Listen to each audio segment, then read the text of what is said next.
Ang intense ng mga kaganapan ngayon sa abot kamay na pangarap sapagkat manginginig sa galit si Doc Robert sa mga malalaman niya tungkol sa totoong pagkatao ni Eric.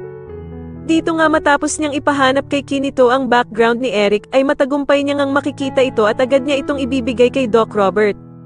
Samantala ay mapag-iisipan nga ni Doc Carlos na magpagawa ng isang case kay Annalyn upang subukin ang kakayahan nito kung karapat-dapat siyang makasama sa Japan. At dito nga ay biglang dadating ang isang celebrity na walang iba kundi si Madam Pokwang at siya nga daw ang special case na ipapagawa ni Doc Carlos sa kanya. Pero walang kakaba-kaba at agad niyang tatanggapin ni Annalyn ang challenge na ito para sa kanya ni Doc Carlos. Sa kabilang banda naman ay tuluyan nang lalabas ang totoong pakay ng mag-amang Eric at Justin kung bakit nila tinanggap ang alok ni Giselle na magtrabaho sila sa Apex. Sasabihin nga ni Eric kay Justin na eto na nga daw ang tamang panahon para maagaw nila ang Apex sa pagmamay-ari ng mga tanyag.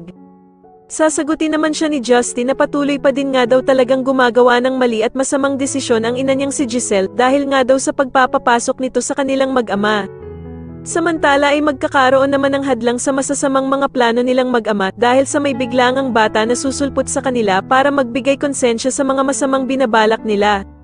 Ang batang ito nga ay si Andoy na magpapabago at magpapalambot sa puso ni Justin at dito nga ay kaya niya nga ding mapalapit si Justin sa ina nitong sa Giselle sa pamamagitan lamang ng kanyang salita.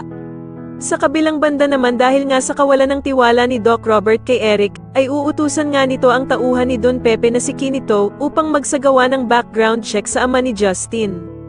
At dito nga ay agad namang kikilos si Kinito upang alamin ang totoong pagkatao ni Eric. Sa tingin niyo magtagumpay kaya ang binabalak ng mag-amang Eric at Justin sa plano nilang pag-agaw ng Apex sa mga tanyag, mas lalo na nga talagang nagiging exciting ang mga susunod na kaganapan kaya naman ay mas lalo pa nating abangan ang mas lalong gumigandang abot kamay na pangarap. Maraming salamat po sa inyong panonood at sana po ay ma-subscribe niyo ako. Maraming salamat po.